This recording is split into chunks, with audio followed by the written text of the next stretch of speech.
What's that following me, Mama? A young girl asked while taking a stroll down the street with her mother. It was a hot day, so they both had on their sun hats and sundresses. That dark thing on the floor, that's your shadow. Her mother replied. What's a shadow? The young girl whines as she tries to walk away from her shadow. I don't like it. It's following me. Your shadow is part of you. It does everything you do, my love. Look, see my shadow waving at me after I wave. Her mother waves her hand, which prompts her shadow to save back. The mother squints at her shadow before her eyes widen. Confusion and fear washes over her face. Huh? Why is my shadow so thin and grey? A strange phenomenon transpired near the town of Ottosdal in South Africa. 1934, on a hot summer day, with the sun rising at its highest point, a group of children were playing around the alleyways and further out towards the valleys nearby their homes. "You can't catch me, ha ha," stated one of the children. The group made their way deeper into the valley. There were large piles of rocks stacked from a previous earthquake that left the middle section of the valley destroyed. The earthquake was devastating, killing at least 15 people and injuring 60. The chunks of debris, half boulders, and crushed rocks were a constant reminder of the event. However, this didn't stop children from exploring or using it as a playground. Innocence helps coat over reality, sometimes. One of the children slips through the crack of 2 boulders and falls right inside the dark chamber. The child wails and cries to be set free. The other children rush off to get the adults. In no time flat, a group of adults were able to save the children by smacking the boulders into pieces with heavy tools. Once the sunlight reached in the darkest corners, the adults and children all gasped to find something marvelous uncovered. A dozen of obsidian spherical to disc-shaped objects with parallel grooves or ridges laid out on the floor nearby the child. The group of adults took the alien-looking objects and kept it safe for a famous archaeologist, Cremo Marx, to come and inspect its rarity. Perhaps this is a treasure which would allow their town to prosper from money and tourists. Or perhaps it is alien technology and should be protected at all cost. Maybe it's a gift from previous visitors, or a weapon. Only the great Cremo Marx would settle this dispute amongst the townsfolk. The speak of the town became the talk of the country within a few days. Many faraway villagers and townfolk knew of the strange objects. The objects were named the Klerksdorp spheres, due to the region they were found in. Word spread so quickly that it reached the famous archaeologist team before they even set foot in South Africa. My, these Klerksdorp spheres made quite the stir-up. Cremo Marx stated to his team. Cremo Marx was one of the famous archaeologists from Europe who had a particular hand in finding rare items scattered throughout Europe.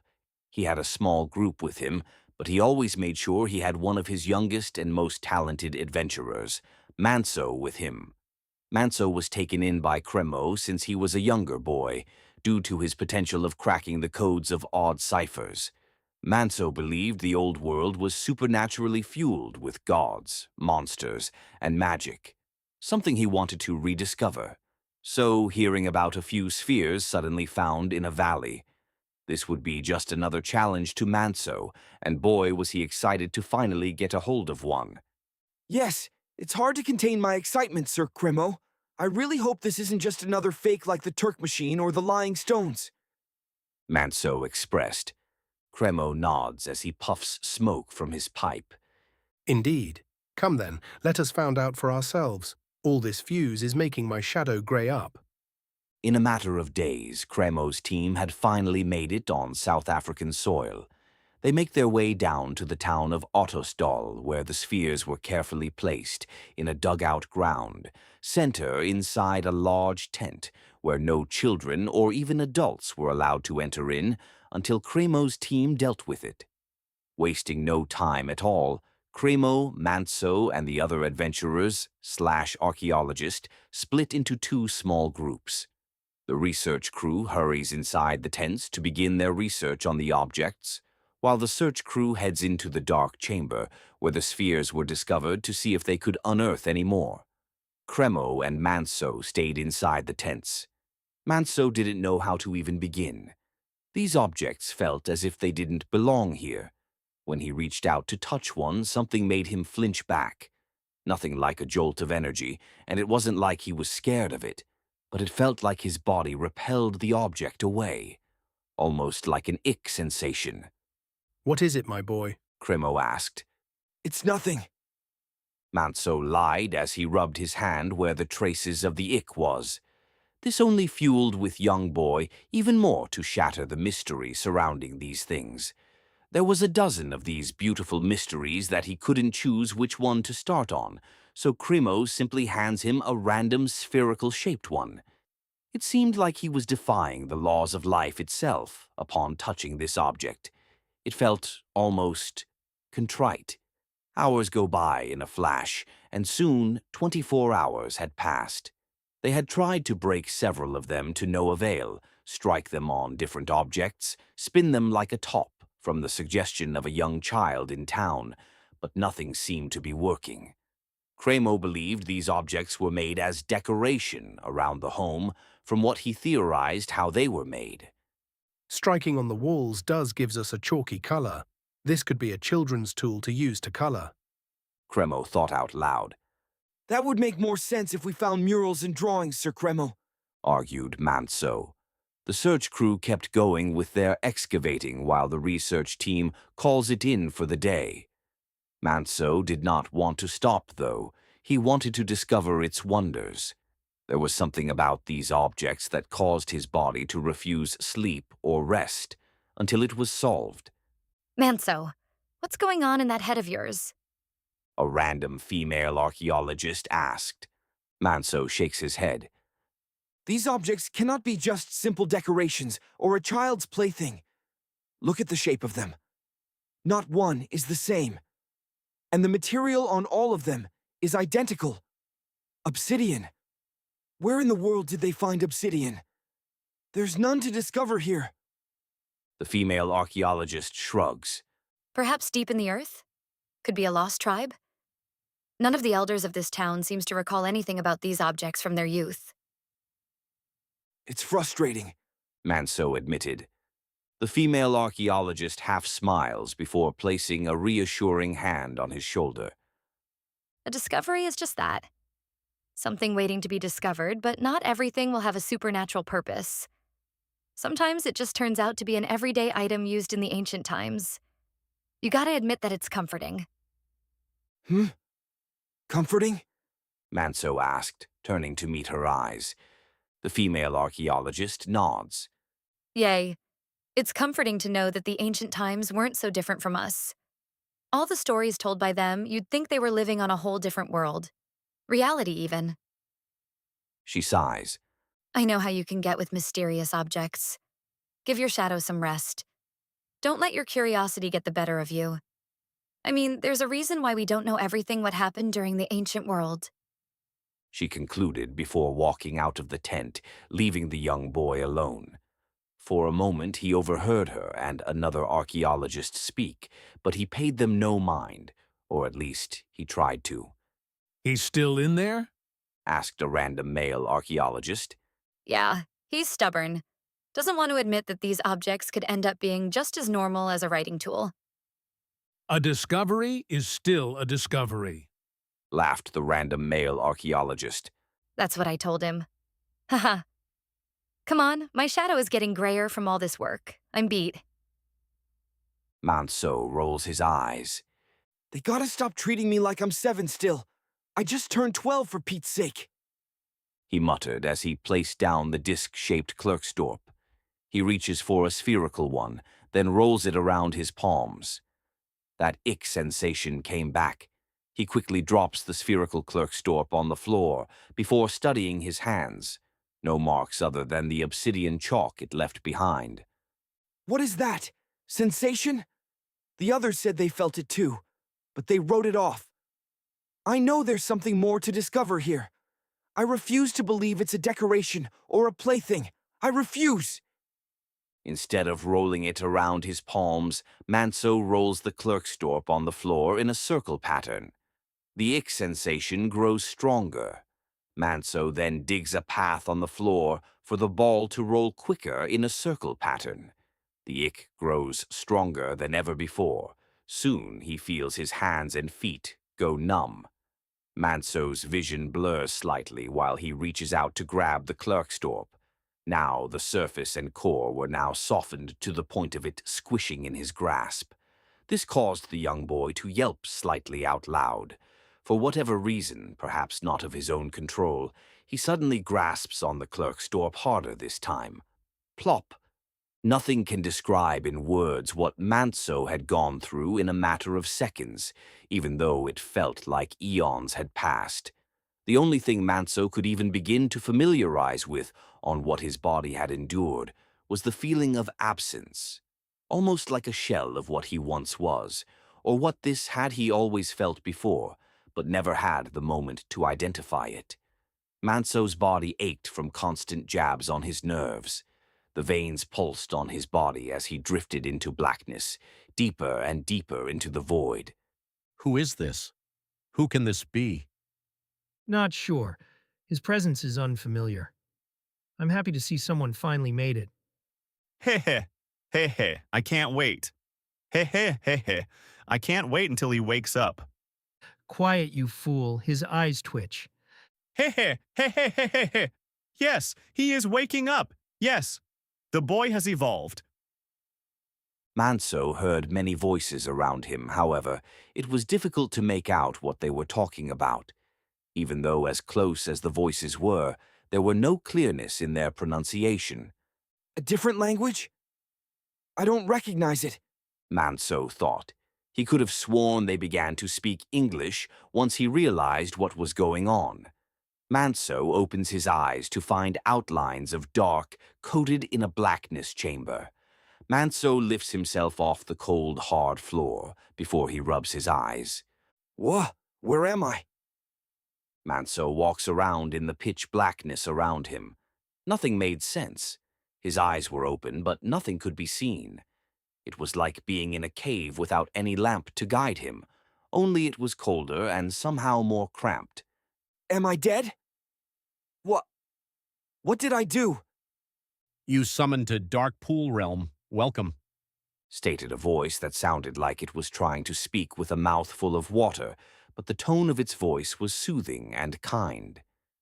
Do not be alarmed, child. Heh. Giggled a high-pitched voice. Welcome. Alan Bikyafata. While the others spoke broken English, this language was completely outworldly. It sounded ancient, powerful, and almost as if Manso's ears were not worthy of hearing such words. Manso quickly covers his ears. Tut! English! Said the one kind voice with the mouth full of water. I'm sorry. Please forgive me for my disrespect. Manso cries out. Oh, please, don't ask forgiveness. Tut may be old, but he is young in head. Said the kind voice. Forgive us. It's been a long time since anyone came here to play. Manso, not only scared but highly confused, tries to search for the people here.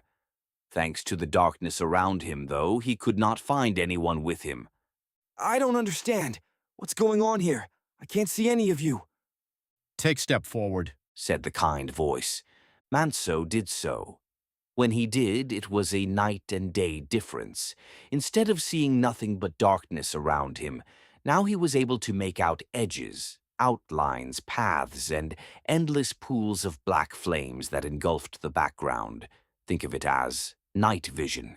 You can see in the dark, but it's still dark out. Manso flinched upon seeing the three shadow beings in front of him, due to how vastly different each of them were. One was the outline size of a young 10-year-old boy.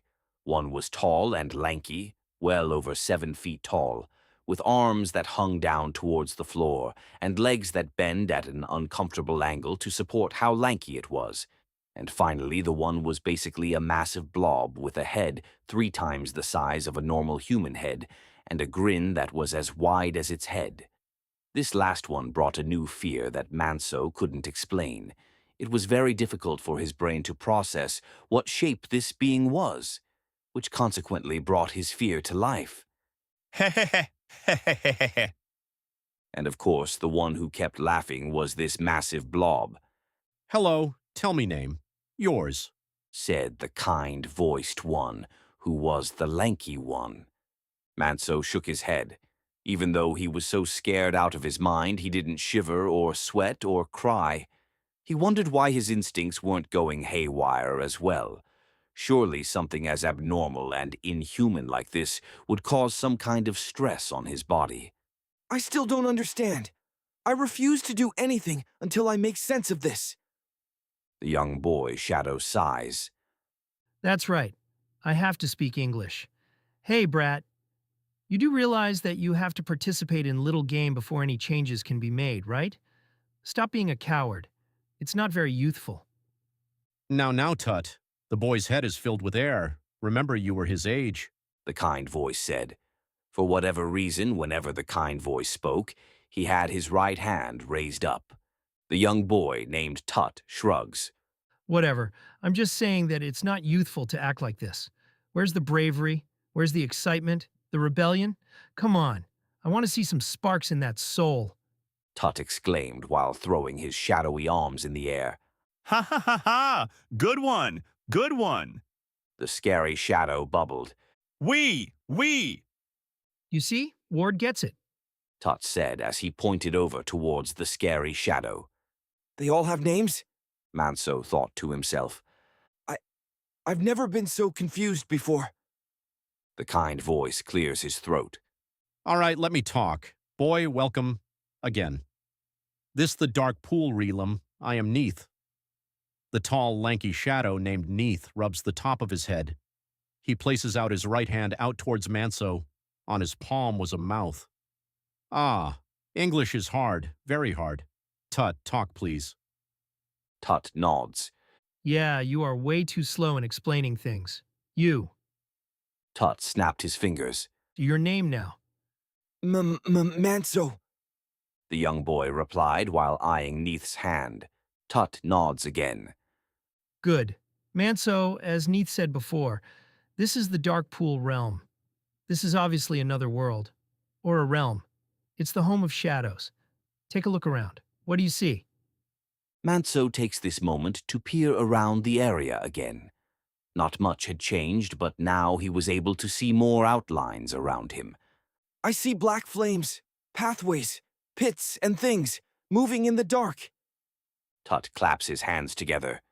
Good. You can actually do more than cower. Keep it up and you'll be as youthful as me. Huh. So, the object you used in your world, the outside world, allows you access into the Dark Pool realm to participate in the Pool of Shadows game. A game? Yes, and being as curious as you are, you must know a bit about this game, right? Or being young as you are, you must like games, right? I guess. Good. Tut says with excitement. Hehehe, yes, good. Ward called out. Don't mind him. Ward is a special case. He's been here probably as long as the realm was made. Ward's not even his name. That's something Ninth gave him for us to call out in the dark, whenever he goes off on his own. Tut explained. So, you all live here? Together? Why? Manso asked. Tut titled his head to the side. Why? Well, because we played the game, the Pools of Shadow, and since you're here, you might as well play. Well, you don't have much of a choice, really, but you already know that, right? What do you mean? Manso demanded. You're still not making any sense to me, and frankly, I'm getting plenty sick of this. Is this a prank? Is someone pranking me? Tut bursts into laughter along with Ward. Ninth just observes. Boy, that's some youthfulness yet.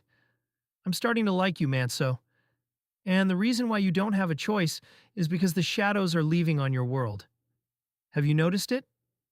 Manso was about to argue with Tut, but he was cut short upon remembering this fact. He remembers his own shadow was not only thinning, but also turning gray. Mantos rubs his forehead and immediately flinched upon touching it. Tracing the edges of his face and around his eyes, the veins were bulging out from tense pulsing. Staring down at his hands and arms, they too also had bulging veins. They were quite disgusting to look at. I shouldn't be surprised anymore. Tut gives Manso a short applause. Wowza! Look at you! You are exploding with youthfulness, not even phased at your current condition. My condition? Neith nods now. This what happens when a shadow separates from body, right, Tut? Neith asked. Tut points behind Manso. Manso turns around and nearly lets out a scream upon seeing his own shadow standing behind him. Everything down to the outline of his eyes, the slight cut on his left ear and scar on his right thigh was all there. This was definitely his own shadow. My shadow? In the dark pool realm? I mean, it's called the home of shadows.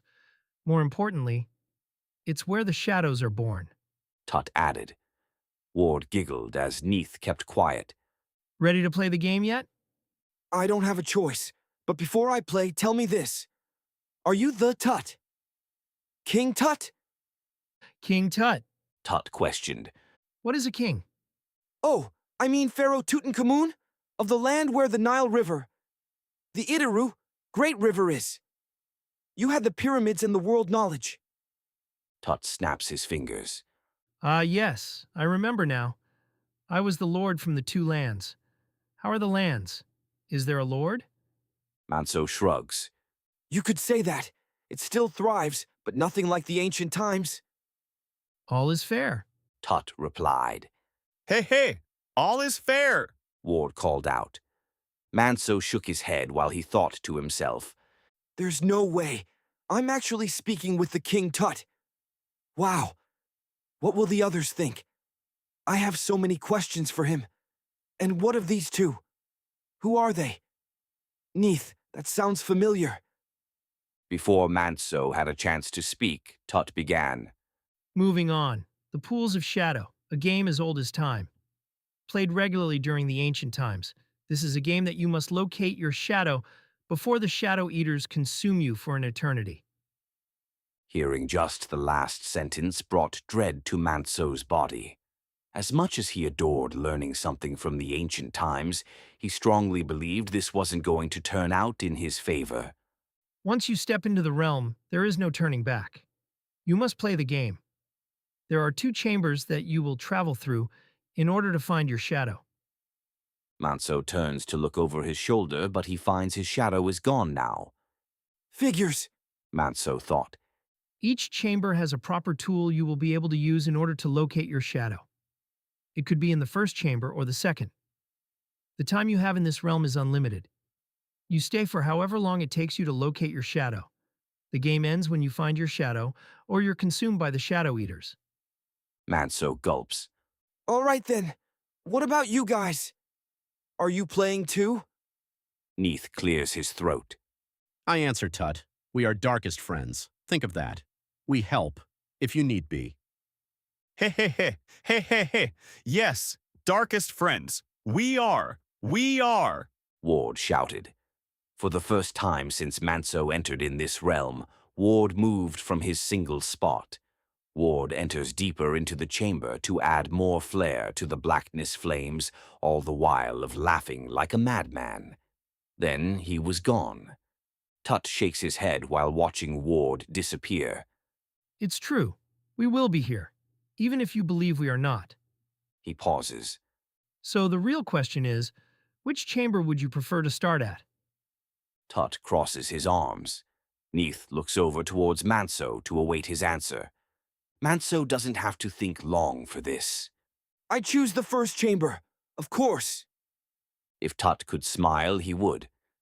Heh, how youthful of you. Here. Tut throws over an adult hand-sized Clerksdorp. In the first chamber, you will use this object called HDSRHFDK. Tut. Neith says sharply. This object is called Yamtasu, that allows you to absorb an area filled with the shadows. Even those so-called Shadow Eaters? Manso says right away. Again, if Tut could smile, he would be beaming. Such youthfulness. Yes, even them. Be warned, you only have one. So, You must retrieve it before they grow wise to your ways. Remember, be youthful in your strategy. Don't be such a one-trick donkey. Manso slightly bows to both of his darkest friends. I thank you. Begin. All three darkest friends said in unison. It startled Manso, but he soon shook it off upon seeing what in front of him was.